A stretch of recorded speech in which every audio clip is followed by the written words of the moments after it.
¿Qué tal, qué tal, qué tal estáis, familia? Soy José Antonio Sánchez desde DreamStar y normalmente cuando la gente cuenta los tipos de telescopios se habla superficialmente sobre ellos y no se cuenta bien en esencia cómo funcionan, cómo surgieron, y será lo que hoy veremos aquí solamente en DreamStar. Así que quedaros que arrancamos. Seguramente hayas querido comprarte un telescopio ya muchas veces, pero luego al final nunca te decides por cuál, cuántos tipos hay, te das mil vueltas a todas las páginas y tienes un cacao en tu cabeza que no sabes ya ni cómo funciona. Así que vamos a ir poco a poco y muy sencillamente lo vamos a ir explicando. ¿Queréis saber todos los tipos de telescopio que hay? Todo. Pues vaya a flipar en colores, porque hay...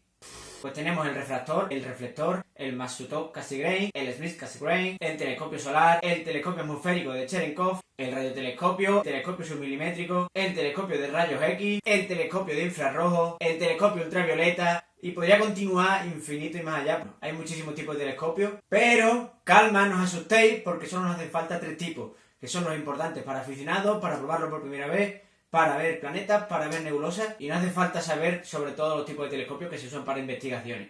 Simplemente para aficionados nos quedaremos con 3 tipos, que son los básicos, los sencillos y los que veremos a continuación. Primero de todo, y contextualizando, no sé si sabréis quién inventó realmente el telescopio. El otro día pregunté en Instagram si el telescopio lo inventó Galilei, lo inventó Hans Lippershey. No sé si lo he dicho bien, pero resulta que la mayoría de la gente dijo Galilei, y es lo más normal, es lo que todo el mundo hemos escuchado en el colegio, en la calle, en la tele, en las discotecas no. Y hay miles de teorías, pero las vamos a resumir y nos vamos a quedar con las que nos parecen más real. Pues parece ser que en el siglo XVI, entre 1550 y 1560, comienzan a usarse unos tipos de lentes que ya estaban fabricadas, pero que no se habían combinado, y que resulta que poniéndola una aquí, otra aquí, se empieza a ampliar las imágenes y te das cuenta de que realmente eso se puede usar para barcos o para ver objetos que están muy a la lejanía, algo que era muy útil en aquella época, porque no había WhatsApp ni nada para comunicarse ni para hacer las cosas. Pero estos inventos no se le da mucha importancia y al final pues va un poco pasando de mano en mano, cuando en el siglo XVII, ya en el 1600, resulta que Hans Lippershey, además de otros que estaban también metidos en la materia, que trabajaban con lentes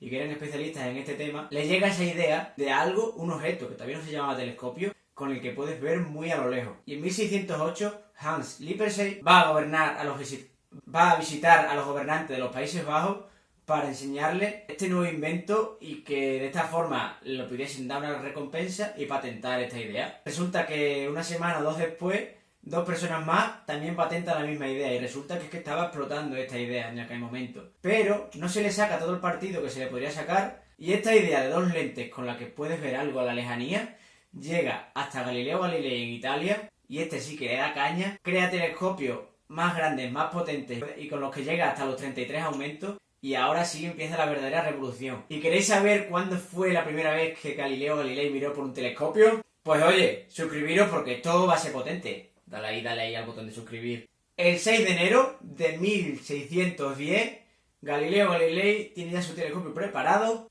y apunta hacia la Luna, donde ve todos sus cráteres y realiza un estudio súper exacto. Y se da cuenta que la Luna tiene unas cordilleras y una sombra increíble. Y además, lo más importante de todo, mira hacia Júpiter y descubre que Júpiter tiene alrededor suya una serie de lunas, que son las lunas galileanas, porque las descubrió él. ¿Y por qué es importante esto? Porque en aquella época era súper discutido si la Tierra era el centro del universo. Y todo giraba alrededor de la Tierra. Pues resulta que Galileo descubre que Júpiter tiene lunas alrededor suya. Y eso ya cambia toda la historia, porque resulta que si Júpiter tiene astros girando alrededor suya, la Tierra no es el centro. Júpiter también sería el centro. Por tanto, el Sol empieza a ser el centro del universo, que luego se sabe que no es el centro del universo, pero sí en el que giran la Tierra, Júpiter y todos los planetas, y por tanto cambiamos al modelo heliocéntrico, algo súper importante en la historia de la astronomía. Pero esto de telescopio, ¿de dónde viene? Ahí todavía no se llamaba ni telescopio. Resulta que en esa época se le pone el nombre de telescopio, además telescopio refractor. Este es el primer tipo de telescopio que vamos a ver y el que se está usando hasta la actualidad, y como ya veis y como ya os he explicado, funciona a través de 2 lentes.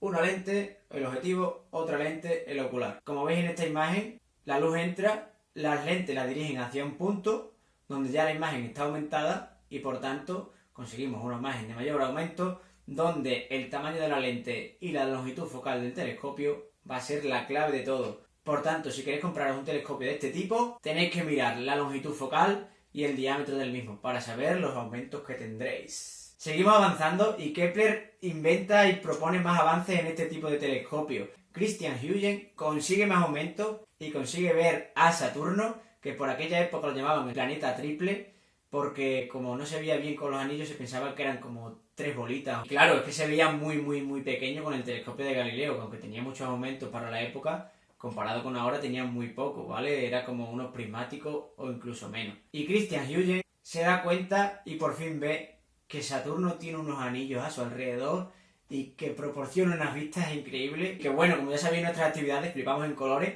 cuando Saturno se nos presenta ahí arriba y nos muestra sus portentosos anillos, que son épicos, epiquísimos. Pero bueno, al final estas combinaciones de lentes producen unas aberraciones que no dejan percibir a ciencia cierta cómo son estos astros. Por tanto, llega Newton, otro coquito que está por ahí, en 1668 y propone un nuevo tipo de telescopio, el telescopio reflector. Este es el tipo número 2 que vamos a ver. ¿Y cómo funciona este telescopio? Como las lentes producen aberraciones, quita las lentes y pone 2 espejos. Un espejo primario cóncavo y un espejo plano que redirige hacia el ocular. Con este telescopio, al funcionar únicamente con espejo y con el ocular, consigue que no haya tantas aberraciones cromáticas y empieza a resolver ese problema que había por aquella época. ¿Y cómo funciona exactamente? Pues mirad, como veis en esta imagen, la luz entra directamente hacia el espejo de forma cóncava redirige solamente la imagen hacia un punto que la refleja hacia el objetivo y ahí tenemos nuestra imagencita que queda muy épica y que estos telescopios son de mucha calidad también. Fijaros como en apenas unos años, esto parecía el 2002 cuando surgió el internet. Se avanza una barbaridad y consiguen desde un telescopio que apenas se habían colocado las lentes dentro del tubo hasta colocar espejos dentro del tubo que redirigen hacia otro espejo, que envía la imagen hacia otro sitio, pero que de forma muy simple hemos visto aquí y que ya sabéis cómo funciona esto, ¿vale? Así que cuando os digan telescopio refractor, 2 lentes, cuando os digan telescopio reflector, un espejo que va a otro espejo y a la lente. Simple y en 2 pasos explicado. Como todo, surgen 2 polaridades, como los de derecha, los de izquierda, Madrid, Barça. Siempre surgen 2 formas de pensar, los 2 tipos de telescopios. Y en el siglo XVIII, siglo XIX, ahí hay una guerrilla de cuál es mejor, cuál produce menos errores, cuál consigue construir el telescopio de máximo aumento. Y aunque en un principio el telescopio reflector con sus espejos limita muchísimo la fabricación de telescopios grandes, ya que estos espejos se desgastaban por la forma de fabricarlos, finalmente van a conseguir ganar la batalla y veréis por qué. Porque se construyen telescopios refractores de muchísimo diámetro, que son los más grandes que se llegan a construir en aquella época, pero que llegan a un límite en el que ya la lente es tan grande y tiene tanto peso que es imposible soportarla. Por tanto, los reflectores empiezan a remontar de nuevo y a colocarse a la cabeza hasta prácticamente hoy en día, donde la mayoría de telescopios que se usan en investigación o bastante parte de ellos son de tipo reflector, ¿vale? A través de espejos, llevan la imagen, la pasan y cosita épica para todo el mundo. Mientras tanto, han salido muchas variantes de ese reflector de Newton y de ese refractor de Galileo. Y a inicio del siglo XX, en 1930, Bernard Smith agrega una lente al reflector de Cassegrain, que era otro tipo de reflector inventado, y se crea el tercer tipo de telescopio importante para nosotros, que es el tipo Smith-Cassegrain. Y diréis, pero aquí ya nos vamos complejizando y nos vamos por las ramas. Vamos a aplicarlo de forma muy sencilla. Mirad esta imagen, cómo la luz entra a través de una lente que se encarga de corregir todas las aberraciones cromáticas, llega hasta un espejo que ya aumenta la imagen, rebota en otro espejo que aumenta la imagen un poquito más y finalmente consigue enviarla hacia una lente, que esta sí es la que se encarga ya de darnos otras imágenes épicas. Al final se está haciendo una serie de rebotes en el interior que de forma sencilla hemos entendido aquí en DreamStar y que ahora ya lo sabéis vosotros también. Como complemento también, el de tipo Masutov-Cassegrain es parecido al Smith-Cassegrain y da una capacidad y una versatilidad parecida a la que nos ofrece este tipo de telescopio. Por tanto, tenemos Smith-Cassegrain, Masutov-Cassegrain, que son muy parecidos, reflector y refractor. Estos 3 tipos son los más importantes, los que tenemos que aprender yo, vosotros y todos nosotros como comunidad de DreamStar. Pero sí es importante deciros que estos telescopios necesitan mucho más mantenimiento que los reflectores y los refractores y a veces se hacen un poco más complicados y son telescopios que la gente suele comprar cuando tiene algo más de experiencia, ¿vale? Si ya habéis probado un telescopio en un alquiler como las actividades que nosotros realizamos, o si lo habéis probado por vuestra cuenta porque tenéis uno, puede ser un buen segundo telescopio. Pero como primero, es un pelín arriesgado. Eso sí, son súper transportables porque con poco tamaño de longitud focal consiguen unas grandes imágenes y unos grandes aumentos que nos dan unas cosas muy bonitas y no épicas. Ya tenemos los 3 tipos esenciales para nuestra observación. Pero la cosa no para aquí. En 1931, Carl Carl. Súper complicado este nombre. Puedo, tantas letras, tantas vocales, tantas consonantes. Recibe una radiación con una longitud de onda que no podía provenir del Sol. Por tanto, aquí empieza la era de los telescopios que están fuera del espectro óptico. Como sabéis, a nosotros nos llega una longitud de onda que nuestro ojo percibe y que va desde un color hasta otro. Pero luego esa longitud de onda continúa. Por tanto, se empiezan a desarrollar telescopios que captan y reciben esa longitud de onda que nosotros con los ojos no percibimos. Estos telescopios no son para aficionados, no es recomendable para usar en casa, pero si sois apasionados de esto totalmente hasta la médula, puede que algún día acabéis utilizando un radiotelescopio como investigador de algún instituto de ciencia. Finalmente, Carl Guth demostró que esta longitud de onda prevenía desde la Vía Láctea, desde la constelación de Sagitario. Por tanto, estos radiotelescopios serán muy útiles a lo largo de las siguientes investigaciones y además surgen otros telescopios como son los de rayos gamma, los de ultravioleta, y dan unas imágenes como esta que podemos ver aquí, que da una información valiosísima para todos los científicos. Pero bueno, ya después de haber visto todos estos telescopios, todos los grandes telescopios que hemos dicho al principio que había y que hemos resumido aquí fácilmente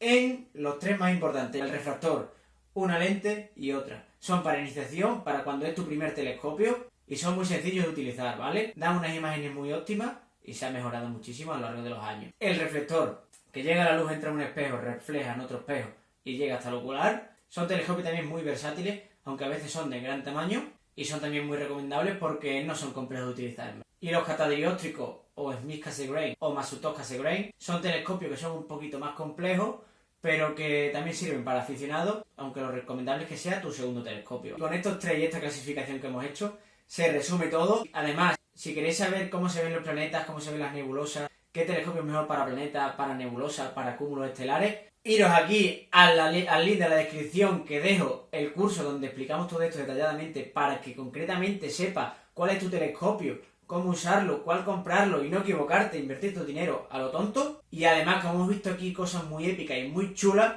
suscríbete por aquí a este botoncito de aquí, o si no, dale aquí a este vídeo que vimos la semana pasada sobre cómo podíamos viajar a Marte y cómo podíamos flipar en colores, porque al final va a ser verdad que nos vamos a Marte ya mismo. Suscríbete.